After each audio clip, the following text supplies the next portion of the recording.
Hey everyone, I've got some awesome new ball python hatchlings to show you.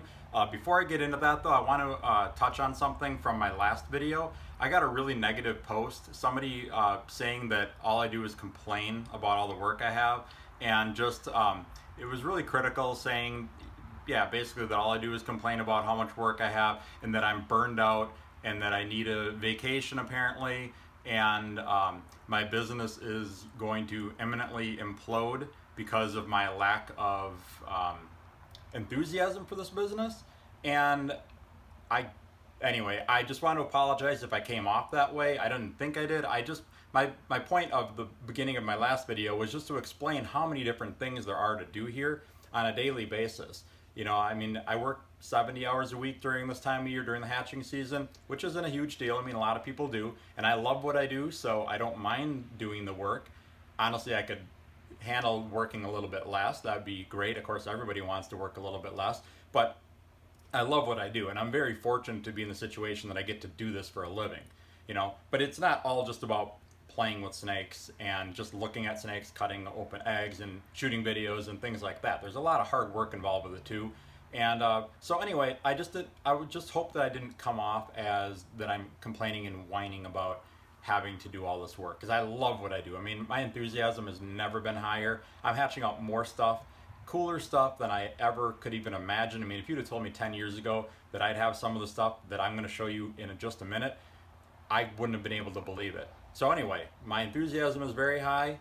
My business is not going to imminently implode, as the person said, and I am going to be doing this for a very, very long time, because honestly, I couldn't see myself doing anything else. If I won the lottery tonight or tomorrow, I would still be doing this. I probably wouldn't have quite as big of a collection as I do, because honestly, it's pretty ridiculous trying to keep up with all this, but I would still be doing it because this is what I do and this is what I love. So anyway, enough with that. Let's get on to looking at some cool snakes.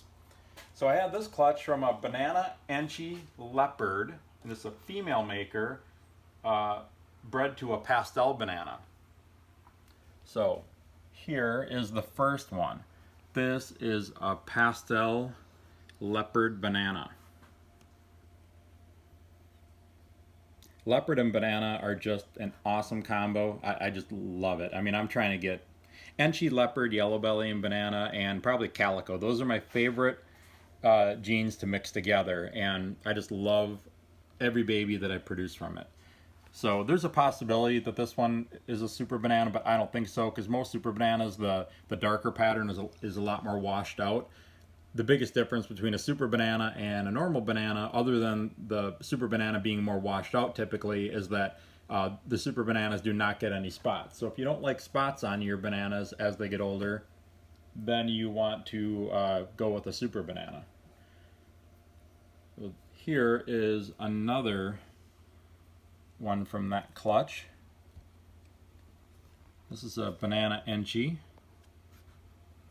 I think all these are females too. I haven't checked them. The Banana Enchi Leopard that fathered these is a female maker, but it was bred to a pastel banana, so I don't know if it's just coincidence that they're all females, or maybe the female maker part of the breeder male that I used produced all these females. I'm not sure how that works when you breed banana to banana. I've only produced just a few clutches of banana to banana so far, so I haven't really worked out exactly how that male maker female maker thing works with banana. This one is my favorite from the clutch. This is a Banana Enchi, I'm sorry, it's a super banana Enchi leopard. Yeah, that sounds right. So look at how much lighter the pattern is on that one, and this one right here. And this one is going to be a holdback. I don't think I'm going to hold the other two back though. I can't keep everything. I'm really trying to get better about selling a lot of my nicer stuff. It's just hard when you see all this stuff all the time. It's just so hard. You know, like I could easily hang on to this one. I could definitely find a place in my breeding program for her, but you know, I just can't keep everything. So, but this is my favorite one from the clutch. And there were a couple other snakes in the clutch. There was a leopard. Actually, there's one other one in the clutch. There was a leopard just a normal leopard male.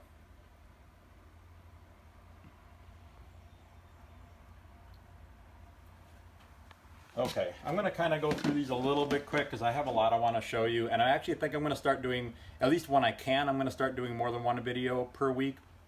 I've just got so much stuff to show you that I want to try to keep the videos a little shorter and come out with them a little bit more, even though it's a really busy time of year and it's hard to do videos, but I'm going to do it because I know you guys want to see it, so let's just keep on moving on here. Let's see, I got another banana clutch here to show you. These guys just shed, so I'm going to be setting all these up in individual enclosures today. I'll probably be feeding most of them today. If not today, definitely by next week. I normally like to, obviously after they hatch, I like to let them shed and then get set up and sit in their new enclosure for several days and then offer them their first meal. And then once they start eating, then I feed them as often as I have time to, which is at least once a week. So this one is from a banana, Calico, Enchi yellow belly, bred to an Enchi cinnamon. And here's one. Sit still. So I haven't actually really looked at these that closely yet. I just knew that this clutch was really cool. So I don't know exactly what all these are yet, but I'll go through them and look at them more closely as I set them up. That's a banana cinnamon. Got a really high banana count in this clutch too. There, that is an Enchi Calico. No, it's an Enchi yellow belly for sure. If it's a Calico, it's a pretty low expression one. I'm pretty sure it is. Calico is kind of difficult. Sometimes they come out very high expression, like this one. And other times they come out very low expression.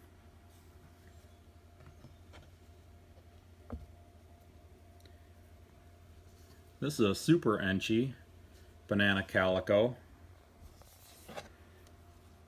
Kind of tell by the extreme reduction of pattern, and also the head stamp is a lot more reduced than typical. Here's another one. Look at this one. Just ridiculous. I just can't believe how awesome some of these things are turning out. After years of working with the banana gene, I'm really starting to figure out what genes I want to keep in banana and what genes I don't need in banana. And I just want to make stuff that looks like this, and especially stuff that looks like this one right here. Look at that. That is a banana Enchi cinnamon, and I would say probably a Calico. Cinnamon and Calico are kind of difficult because the cinnamon gene kind of almost overrides the Calico gene, so you don't see a ton of white. Actually, you really don't see any white on them, at least from the few that I produced. They haven't really had white. Okay, these guys are really going nuts here. I'm having a hard time keeping them in this tub.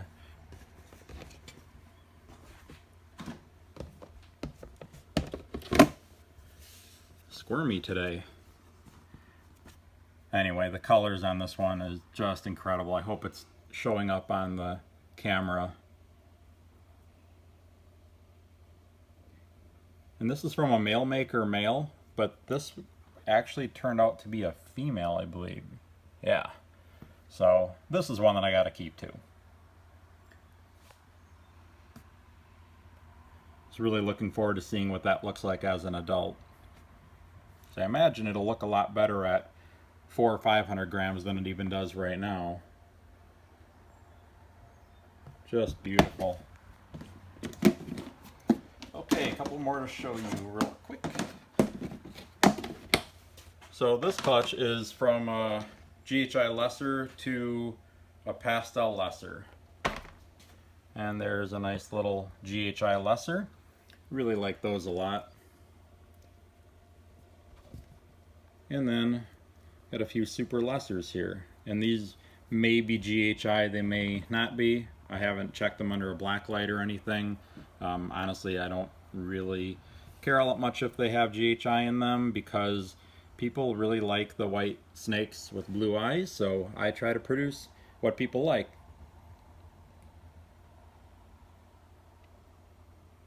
And I also may keep one of these too.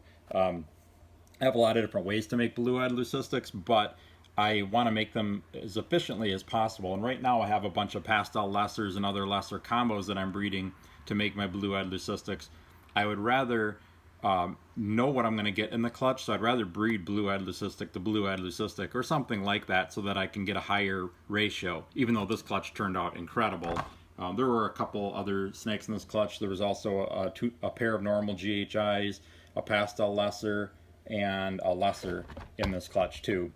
But yeah, it's, you know, I want to make these and not produce so many of the byproducts. Like the Blue Eye Leucistics and the GHI lessers are what I'm trying to get in this clutch. So if I can figure out a way to do that without producing the other byproducts, I would rather do that. So anyway, those are my Blue Eye Leucistics for lessers. Okay, a couple more clutches here. This clutch is from Pastel Yellow Belly Banana Clown to Pastel Lesser Possible Het Clown, who actually proved out.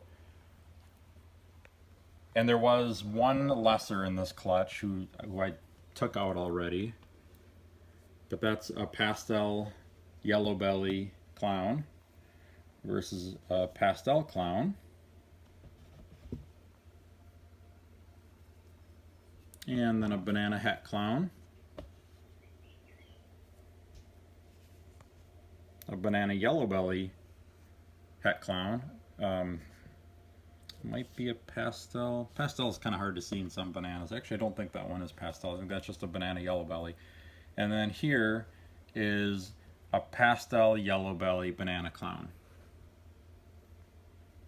You can see all the blushing in the pattern in this one, especially on the sides.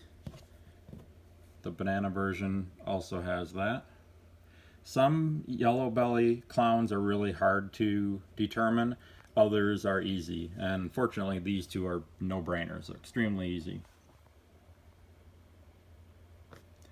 Okay, one more clutch to show you today. This clutch is from a Pastel GHI clown to a Mojave clown. I showed these in an egg cutting video a couple of weeks ago, and there was a GHI Mojave clown in the clutch. Next to there was like this really dark, moldy egg in there. If you go back and look at the video from a couple of weeks ago, you'll see that. The GHI Mojave clown that hatched in that clutch ended up dying. It didn't absorb its yolk. It actually detached from the yolk, so it was very small compared to a normal baby, and it just didn't survive, unfortunately. So I've got more chances at GHI Mojave clowns that'll be coming up soon, though. So these two are GHI Mojave clown, or I'm sorry, they're Mojave clowns. Getting ahead of myself here. And then here is a GHI clown. GHI clowns are much darker. I'm trying to hit on the Super GHI clown this year too, and also the Super GHI Mojave clown. I've got one, I think I'm going to have one chance later this summer. I've got a GHI Het clown that was bred by a GHI clown that it looks like she's going to lay a clutch. Okay, and then here's a Pastel clown that hatched in that clutch. And here is a Pastel GHI clown from that clutch.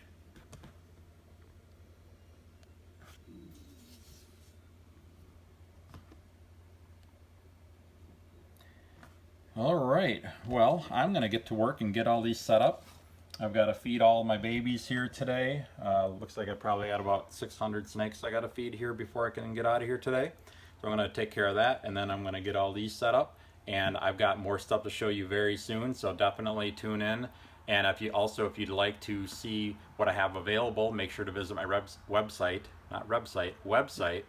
Royalconstrictordesigns.com. Thanks a lot, I'll see you soon.